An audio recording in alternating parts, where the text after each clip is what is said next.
Vamos começar agora o quinto e último painel do dia de hoje. Estamos chegando ao fim do nosso evento.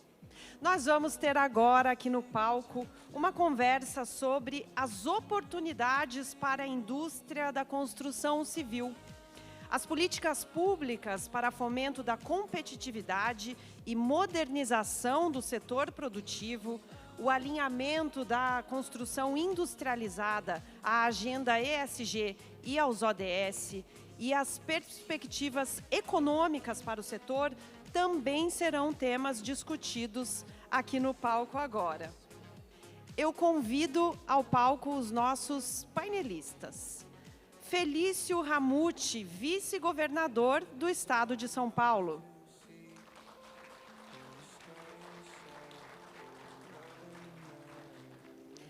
Armando Júnior, secretário adjunto de Desenvolvimento Econômico e Trabalho da Prefeitura de São Paulo.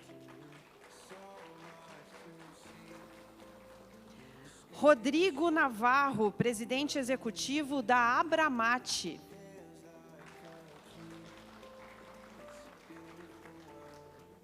Patrícia Raposo Machado Bittencourt, gestora de projetos da Vice-Presidência de Tecnologia e Sustentabilidade do Secov São Paulo. E Tiago Rossi, diretor técnico da Racional Engenharia.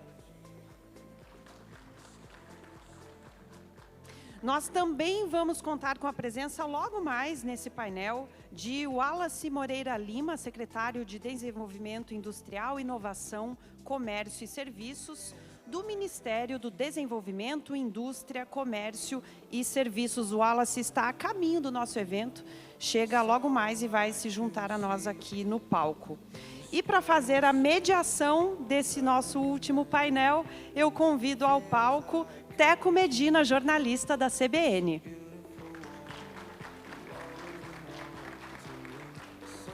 Sejam todos muito bem-vindos. Mais uma vez, vocês todos estão convidados a participar aqui conosco. Podem enviar as suas perguntas na mesma dinâmica, escrevendo as perguntas na ficha que está aí com vocês, e entregando para as nossas assistentes, que elas vão trazer aqui ao palco. Passo o bastão para você, Medina.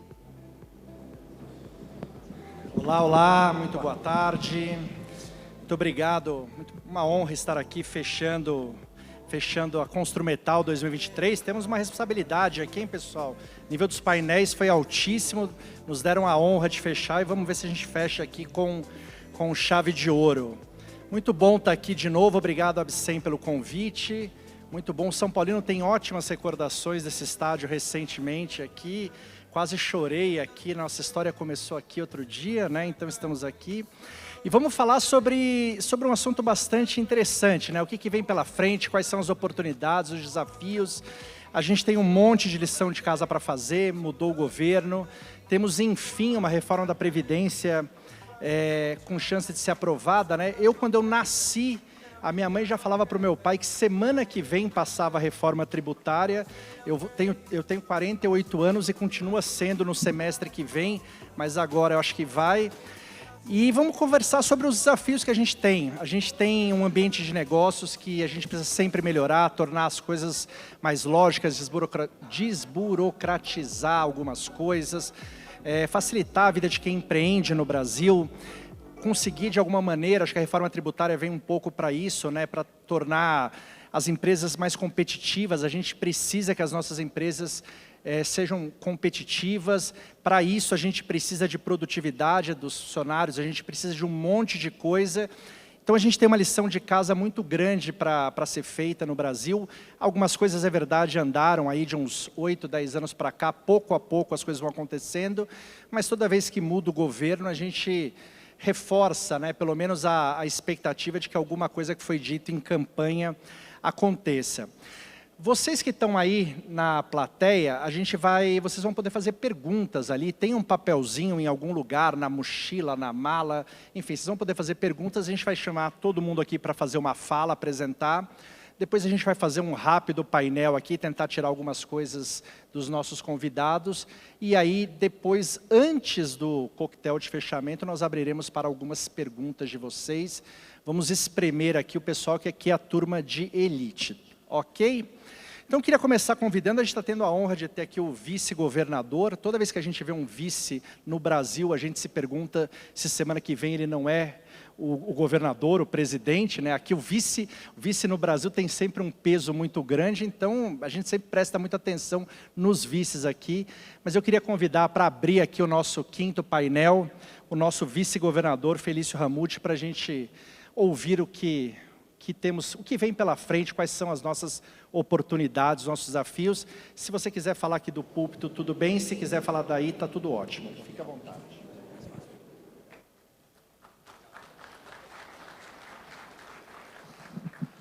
Boa tarde.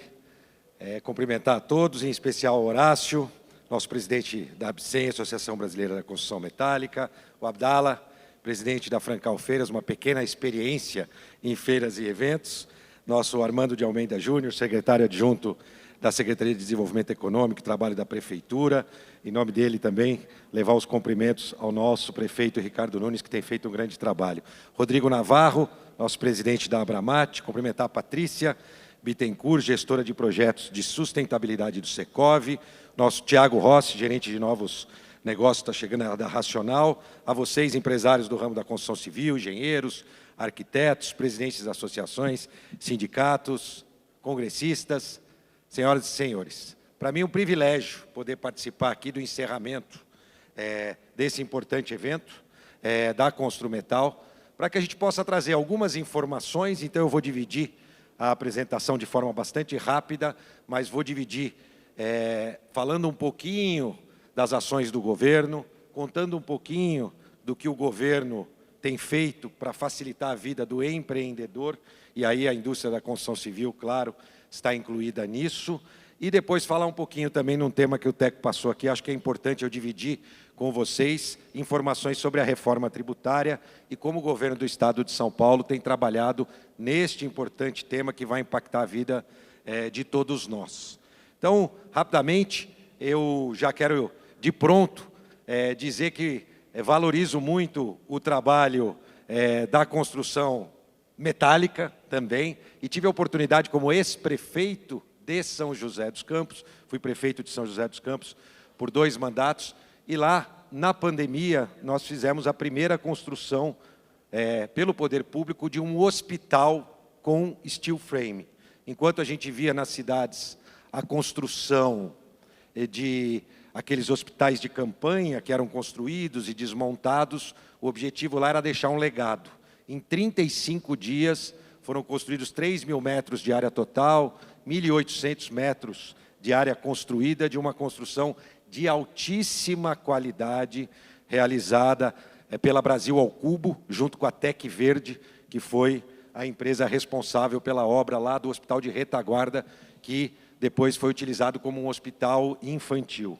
Essa obra foi inspirada numa obra contratada aqui, em São Paulo, pelo Hospital Albert Einstein. O presidente Sidney Klagener, o Albert Einstein tem também um hospital social, né? E lá ele fez essa construção, expandido 100 leitos, que é uma organização social ligada ao Einstein, que também utilizou essa metodologia. Nós fomos conhecer a metodologia e resolvemos implantá-la.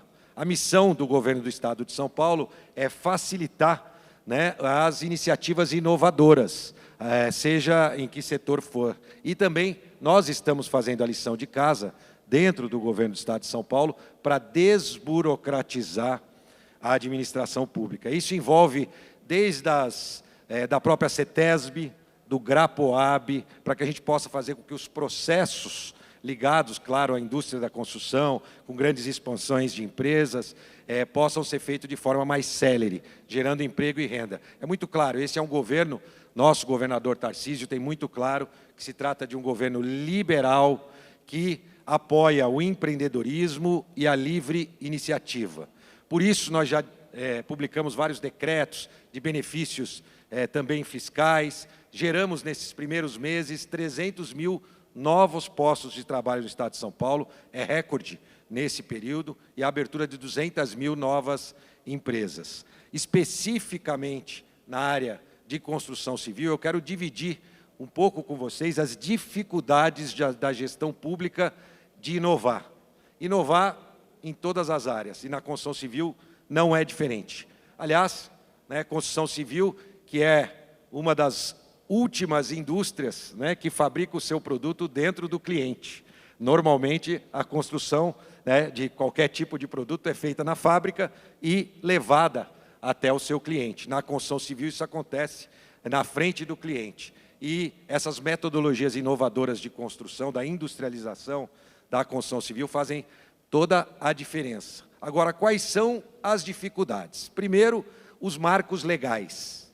Infelizmente, Tribunal de Contas e as leis não evoluem com a mesma velocidade da inovação. Então, o gestor público tem que ter muita vontade política para poder implementar obras nesse sentido. Eu falei aqui do hospital lá de São José dos Campos, que só foi possível ser implementado porque nós estávamos num período onde as contratações podiam acontecer de forma emergencial. E agora vou aproveitar outro exemplo. Não está diretamente relacionado com a indústria da construção metálica, mas o conceito é o mesmo, que são as obras das residências que estão sendo construídas, do conjunto habitacional lá em São Sebastião. Depois daquela tragédia, em tempo recorde, o governo do Estado de São Paulo vai entregar 517 unidades habitacionais com a tecnologia do wood frame. Não é o steel frame, mas é o wood frame, uma tecnologia muito próxima. Era só a estrutura ser feito de ferro, ao invés de ser feito de madeira. Os fechamentos vão na mesma direção. E qual é a dificuldade? Também no momento de emergência nós pudemos fazer essa contratação. Esse tipo de construção ainda não tem uma tabela oficial. E isso dificulta a contratação pelo poder público, que precisa fazer o seu orçamento baseado em tabelas oficiais. Ainda existe, por exemplo, variação nos fechamentos. Que tipo de fechamento vai ser uma parede A, uma parede B, para fazer uma determinada obra? Seja ela de uma creche, de uma escola ou de um hospital. Então, é importante essa ação conjunta dos empreendedores, das entidades, para que a gente possa construir, junto ao Tribunal de Contas, Ministério Público, uma metodologia, inclusive, para a gente poder fazer a contratação desse tipo de tecnologia.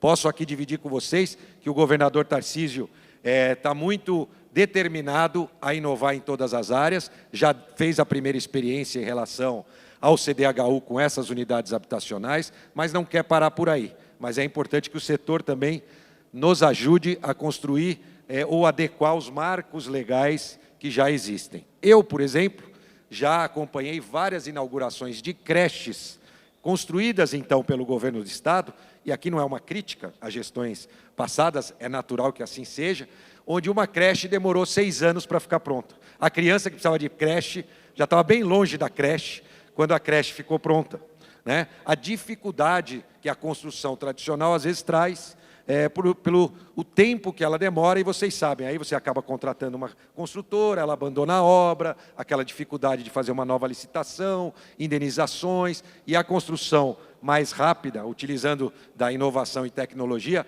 pode fazer toda a diferença para a vida das pessoas, aqui numa área tão importante quanto a área de educação, que tem uma atenção especial também do nosso governador.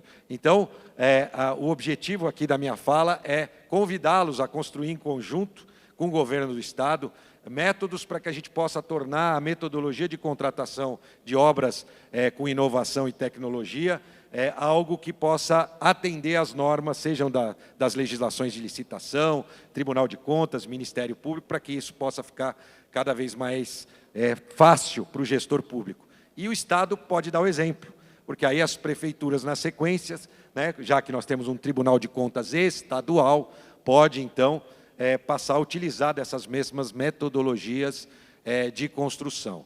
Também é importante dizer aqui para os nossos empreendedores, né, que são fundamentais na geração de emprego, renda, afinal de contas, o emprego é o melhor, o trabalho é o melhor programa social que existe. Quando o cidadão pode voltar para sua casa com seu salário e com dignidade pode cuidar de toda a sua família. Para nós é muito claro que o estímulo ao empreendedorismo, ao mercado, faz com que a gente possa, de fato, gerar emprego. Nós temos a missão de prover a infraestrutura para que isso possa acontecer em todas as áreas. E nas áreas de vocês, mais importante ainda.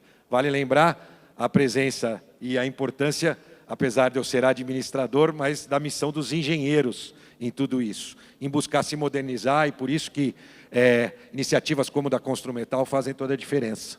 Por fim, também falar um pouquinho do nosso banco de fomento, que eu acho que é importante que vocês saibam.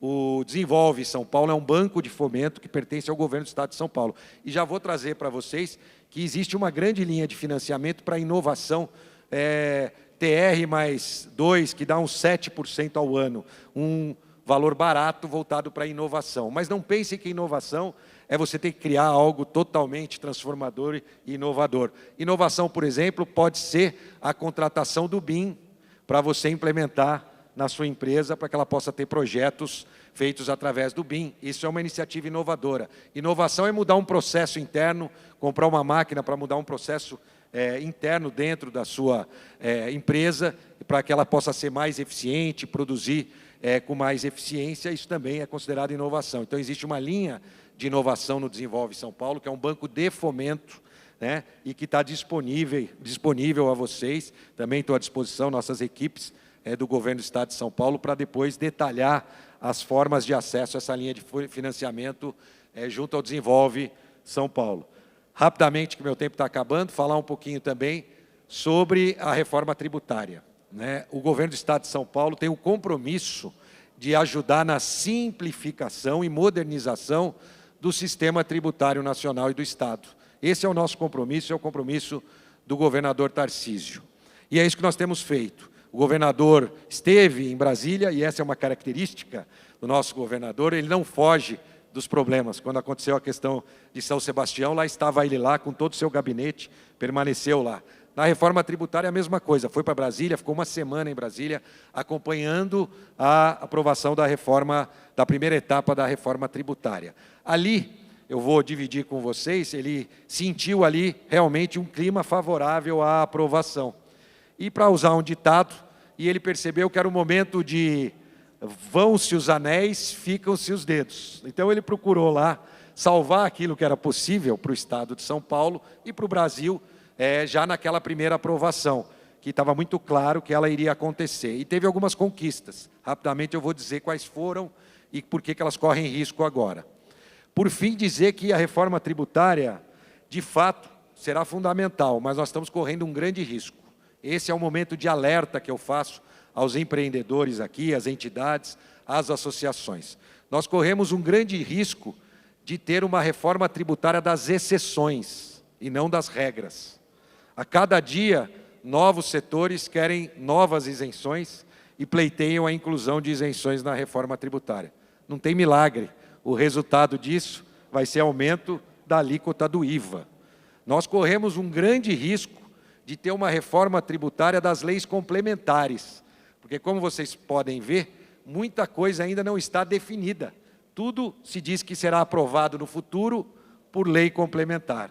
Vocês não vão ver duas matérias na imprensa explicando a reforma do mesmo jeito, até porque ela tem muito mais perguntas ainda do que respostas. Nós estivemos reunidos com a equipe de Bernardo Api também, eu representei o governador no Senado, levando nossos pleitos. E o terceiro ponto, que é a consequência de todos esses dois que eu disse, é que nós podemos terminar essa reforma tributária tendo o péssimo título do país com o maior IVA do mundo.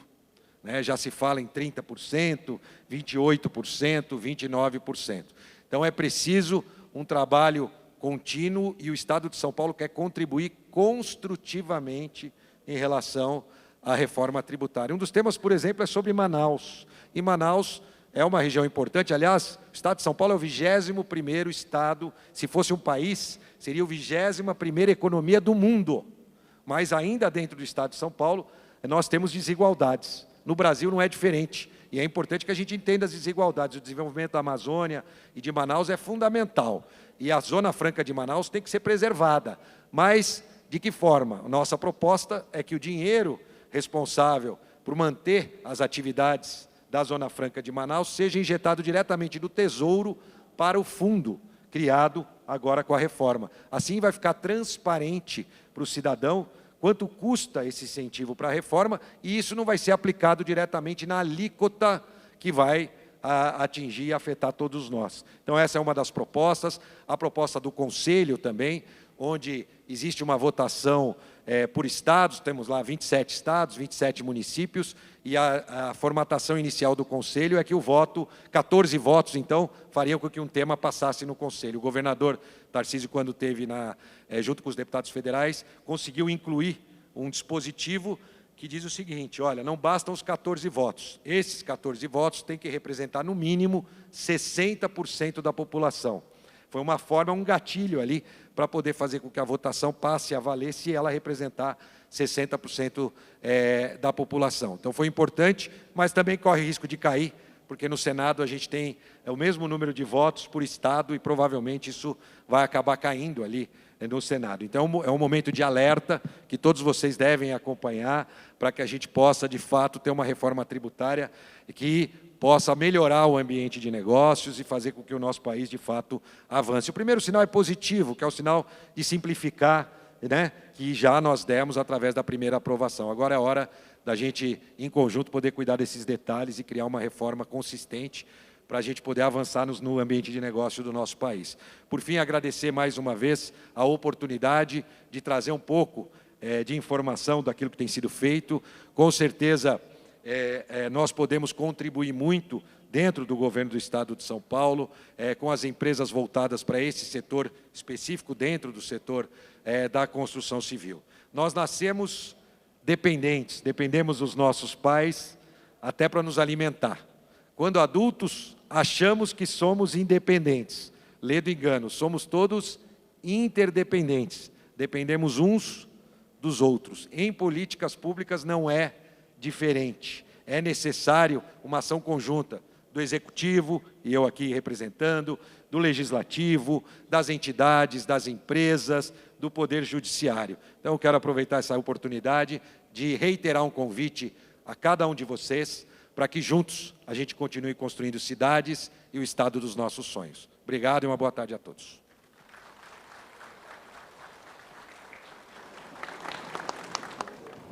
Alô, alô, alô? Muito bem, muito bem.